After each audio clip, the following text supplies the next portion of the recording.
سود سے بچتے ہوئے اپنا پیسہ کسی کو دے کر حلال منافع کمانے کا کیا طریقہ ہے؟ علماء کرام نے اپنی کتب میں واضح طور پر 3 طریقے ارشاد فرمائے ہیں جن کے ذریعے آپ کسی کو پیسہ دے کر حلال منافع کما سکتے ہیں۔ دیکھیں، اگر کسی کو آپ نے قرضے کے طور پر پیسہ دیا اور اس قرضے پہ آپ نے مشروط نفع لیا تو یہ تو سود ہے، اللہ اور اس کے رسول کے خلاف اعلان جنگ اور حرام ہے۔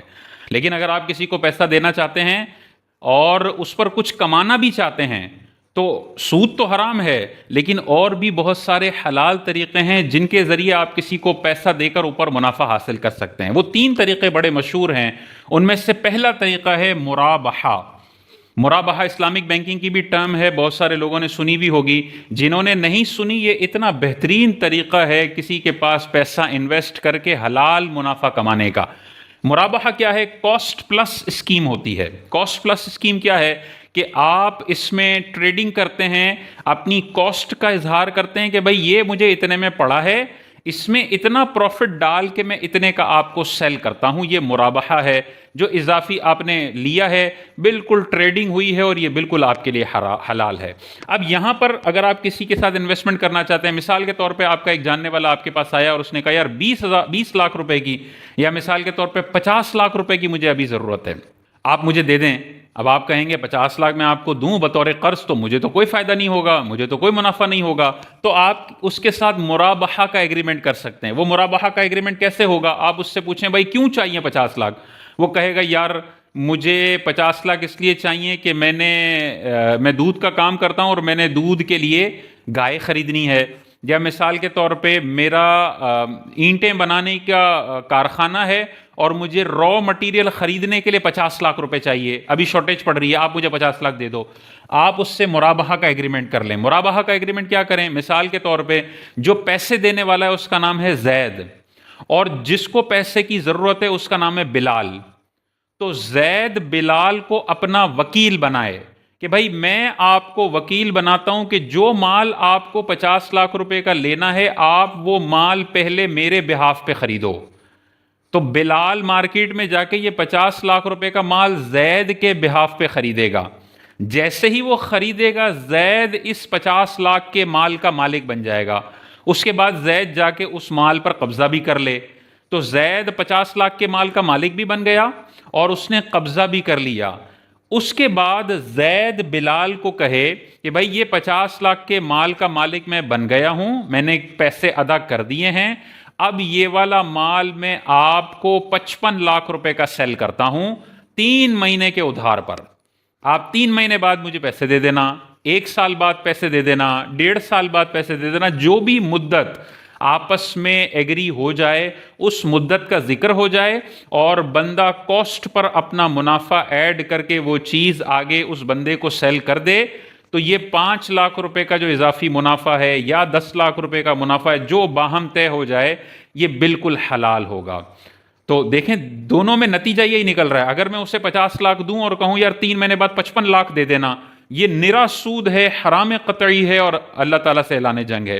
لیکن میں مرابحہ ایگریمنٹ کر کے خرید و فروخت کے ذریعے پیسہ کماؤں تو یہ پھر حرام نہیں ہے، یہ حلال ہے۔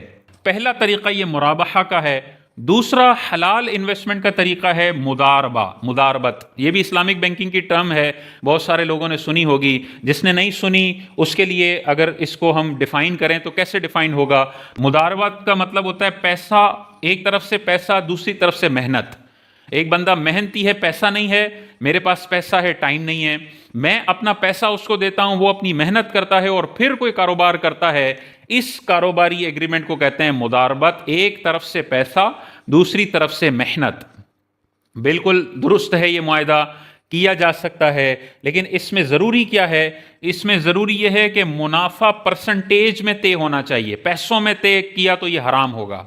یعنی یہ نہیں کہہ سکتے کہ میں آپ کو 5 لاکھ روپے دیتا ہوں کاروبار کرنے کے لیے، آپ جو کچھ بھی کرو میرا اس سے سروکار نہیں ہے، مجھے مہینے کے 50,000 روپے گھر پہنچنے جانے چاہیے۔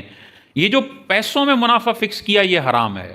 مداربت میں اصول یہ ہے کہ منافع طے ہوگا پروفٹ کی پرسنٹیج میں۔ آپ اس کو بولیں گے یہ میں 5 لاکھ روپے آپ کو دے رہا ہوں، آپ کی محنت ہوگی، جو مہینے کے آخر میں منافع ہوگا وہ آپس میں اس ریشو کے حساب سے ڈیوائیڈ ہوگا. یہ بالکل بہترین معاہدہ ہے. اور ریشو کچھ بھی ہو سکتا ہے. پیسے لگانے والا 80% رکھ لے, محنت کرنے والا 20% رکھ لے, پیسے ڈالنے والا 60% رکھے, محنت کرنے والے کو 40% دے. جو باہمی رضامندی سے پروفٹ کا ریشو طے ہو جائے وہ کیا جا سکتا ہے, اس میں کوئی پابندی شریعت کی طرف سے نہیں ہے. لیکن ایک پابندی ہے کہ اگر خدا نہ خواستہ نقصان ہو جاتا ہے کاروبار میں, تو نقصان کی ساری ذمہ داری اس بندے کی ہے جس نے پیسہ لگایا ہے. جو محنت کر رہا ہے اس کی محنت ضائع ہوگی, کیونکہ اس نے محنت انویسٹ کی ہے, وہ ضائع ہو جائے گی. اور جس نے پیسہ لگایا ہے, نقصان ہونے کی صورت میں اس کے پیسوں کا نقصان ہوگا. نقصان یہ محنت کرنے والے میں شیئر نہیں ہوگا, نقصان پورا پورا پیسہ لگانے والے یعنی رب المال کا نقصان ہوتا ہے. لیکن یہ ایسا نہیں ہے کہ ایک مہینے منافع ہوا, اگلے مہینے نقصان ہو گیا, تو پہلا منافع دونوں 60-40 میں بانٹ لیں اور اگلے مہینے کا پورا نقصان رب المال. نہیں, بلکہ پورے دونوں مہینوں کا نیٹ رزلٹ دیکھا جائے گا. مثال کے طور پر پہلے مہینے کاروبار اس نے کیا 5 لاکھ کی انویسٹمنٹ پر, اور مہینے کا پروفٹ ہوا مثال کے طور پہ 50,000. 60-40 کے حساب سے انہوں نے پیسے بانٹ لیے. اگلے مہینے نقصان ہو گیا 30,000 روپے کا. تو اب یہ نہیں ہے کہ 30,000 کا پورا نقصان انویسٹر کو دیا جائے گا, نہیں, بلکہ پچھلے مہینے کا منافع اس مہینے کا نقصان نیٹ کیا جائے گا. نیٹ کریں گے تو 50 کا منافع 30 کا نقصان, نیٹ ابھی بھی 20,000 کا پروفٹ ہے. یہ 20,000 کا پروفٹ اسی ریشو میں ڈیوائیڈ ہو جائے گا جو انہوں نے پروفٹ ریشو پہلے سے طے کیا ہوا ہے. اگر محنت کرنے والے کے پاس زیادہ پیسے چلے گئے دوسرے مہینے کے اینڈ پہ, تو وہ جتنے زیادہ اس کے پاس گئے ہیں وہ واپس کرے گا. مثال کے طور پہ 20,000 کا 60-40 میں مثال کے طور پہ اس کے بنتے ہیں 8,000 روپے 2 مہینوں کا نیٹ ریزلٹ, اور اس کو پہنچ چکے ہیں 50,000 کا 40% مثال کے طور پہ 20,000 روپے. تو اس کے بنتے 8 ہیں, اس کو 20 پہنچ گئے, تو یہ 12,000 روپے اپنی جیب سے نکال کر اس انویسٹر کو دے گا, کیونکہ وائی ٹی ڈی ارننگ کو دیکھا جائے گا, ایئر ٹو ڈیٹ ارننگ کو دیکھا جائے گا, اس معاہدے کی جو ٹوٹل ارننگ ہے اس کو دیکھا جائے گا, اس میں جو پروفٹ ہوا اس کا وہی ریشو ہوگا. اگر نیٹ لاس ہو گیا, مثال کے طور پر پہلے مہینے 50,000 کا منافع ہوا, دوسرے مہینے 80,000 کا نقصان ہو گیا, تو اب ہوا کیا, وائی ٹی ڈی کے حساب سے ہم دیکھیں, ایئر ٹو ڈیٹ کے حساب سے ہم نقصان دیکھیں تو 30,000 کا نیٹ لاس ہے, 80 کا نقصان 50 کا فائدہ, نیٹ لاس 30,000 کا ہے. یہ پورا 30,000 کا نقصان اس انویسٹر کا ہوگا. لیکن جو پہلے مہینے میں پیسے اس محنت کرنے والے نے لے لیے ہیں وہ بھی وہ واپس کرے گا, کیونکہ 2 مہینوں میں تو کوئی منافع ہوا ہی نہیں, اس کی محنت ساری ضائع ہو گئی. اس کی پیسوں میں سے 30,000 روپے کا نیٹ اس کو نقصان ہو گیا. جو پہلے مہینے اس نے لے لیے ہیں پیسے وہ بھی وہ واپس کرے گا. ہاں, اس میں یہ واضح طور پر ہے کہ اگر میں نے کسی کو 5 لاکھ روپے کاروبار کے لیے دیے, وہ کاروبار کرتا ہے اور کوئی نقصان ہوتا ہے تو میری ذمہ داری ہوگی.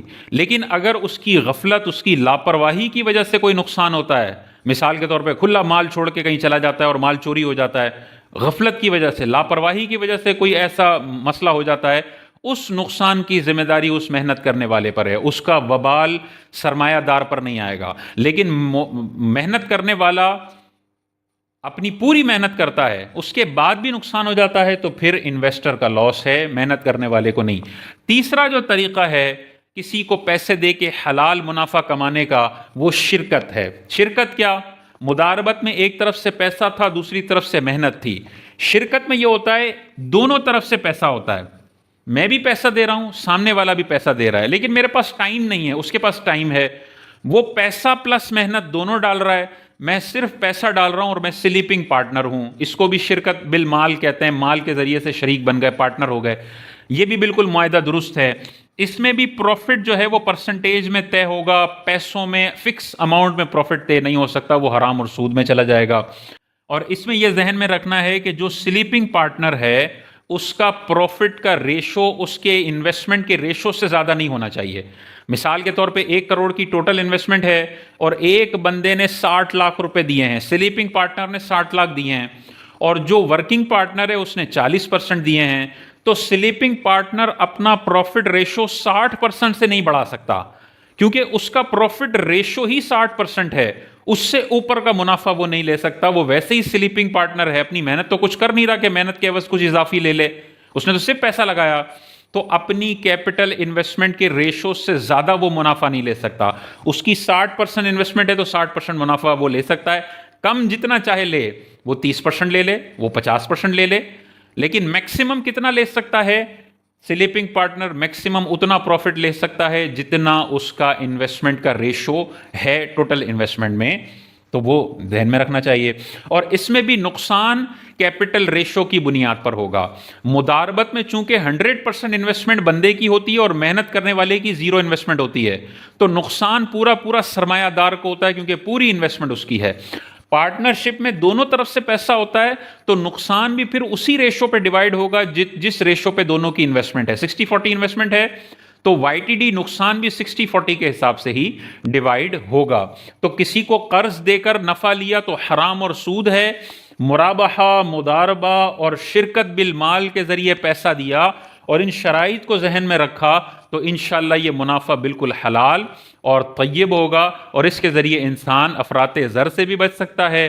گھر میں فارغ پیسہ پڑا ہوا ہے تو کسی ایماندار, متقی, پرہیزگار کو اگر کاروبار کے لیے دیا جائے تو اس سے آمدنی کے مواقع بھی بڑھ سکتے ہیں, تو اس سے بڑا فائدہ ہو جائے گا. اور بہت سارے ڈیڑھ ہوشیار اس کلپ کو سننے کے بعد کہیں گے دیکھو مولویوں نے سود کو حلال کرنے کے طریقے نکال لیے ہیں. بھائی مولویوں نے طریقے نہیں نکالے, یہ تو اللہ تبارک و تعالیٰ نے قرآن مجید میں واضح طور پر ارشاد فرمایا اللہ نے بیع کو حلال کیا ہے اور سود کو اللہ نے حرام کیا ہے.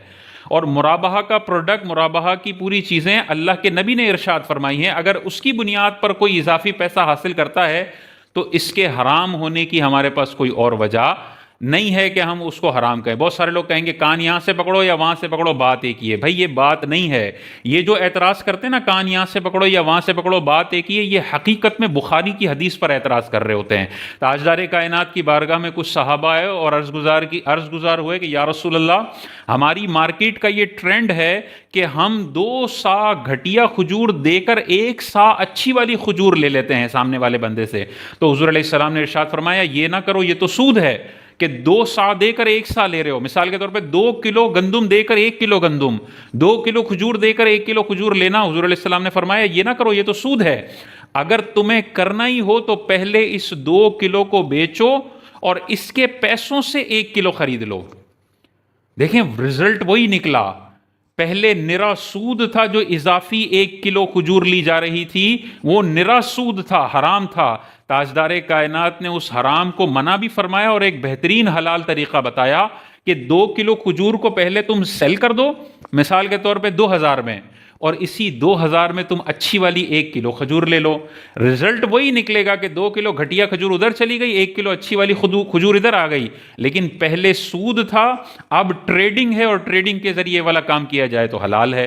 تو بہت سارے آج کل کے جو بہت زیادہ متقی اور پرہیزگار بنتے ہیں نا, اور ہر بندے کو سود خور بنانے کے لیے ایڑی چوٹی کا زور لگاتے ہیں, ان بیچاروں نے قرآن اور حدیث صحیح سے پڑھا نہیں ہوتا. سود کی پوری صورتیں ان کے ذہن میں نہیں ہوتی اور ہر ایک پر وہ حرام اور سود خور کا فتویٰ لگانے کے لیے ایڑی چوٹی کا زور لگاتے ہیں. بھائی اپنے اتنے تقوی کے حیضوں کا نا, تقوی کے جو حیضے ہو جاتے ہیں بندوں کو, ان کو اندر رکھنا چاہیے. اگر آپ کو کوئی مسئلہ سمجھ میں نہیں آ رہا تو یہ آپ کی جہالت اور کم علمی ہے. کسی عالم سے جا کر مسئلہ سیکھ لینا چاہیے کہ بھائی عالم صاحب یہ بتا رہے ہیں, مجھے لگ رہا ہے کان یہاں سے پکڑو وہاں سے پکڑو, بات ایک ہی ہے. تو آپ بتا دیں تو پھر وہ بخاری کی حدیثیں کھول کے بتائیں گے کہ بھائی جو تم کان یہاں سے اور کان یہاں سے پکڑنے کی باتیں کر رہے ہو نا, یہ بخاری میں بھی یہ طریقے لکھے ہوئے ہیں, اور تم جو اعتراض کر رہے ہو نا یہ حقیقت میں حدیثوں پر اعتراض ہے. تو پھر اس کو شرمندگی بھی ہوگی اور وہ اپنی اکڑ اور انا کو نیچے بھی لے کر آئے گا.